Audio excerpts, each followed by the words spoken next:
आज तब्येत काहीशी ठीक नव्हती म्हणून ऑफिसला जाणं थोडंसं स्किप केलं आणि घरी आहे तर विचार केला की हे साबुदाणा बटाट्याचे पापड बनवून घेऊयात. तुम्हाला तर माहीतच आहे आपण सगळ्याच लेडीज आहोत ना, तब्येत बरी नसली तरी पण आपल्याला कामाचीही भरपूर हौस असते. आणि आता वाळवणाचे दिवस चालू आहे, सगळेजण उन्हाळी वाळवणं तयार करतायत, तर मीही थोडं थोडं मला जमेल तसे उन्हाळी वाळवणं बनवून घेते. तर इकडे मी ही पायपिंग बॅग आहे ना, ती घरीच रेडी केलेली आहे. तुम्हाला हवं तर दुकानातली जी आपण केकसाठी यूज करतो तुम्ही तीही यूज करू शकता.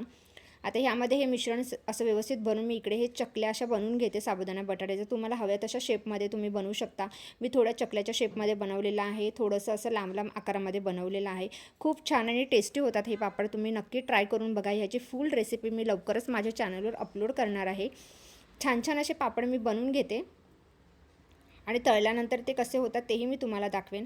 तर अशा प्रकारे सगळे पापड माझे बनवून झालेले आहेत. तुम्ही हे नक्की ट्राय करा आणि कसे झाले ते मला कमेंटमध्ये नक्की कळवा.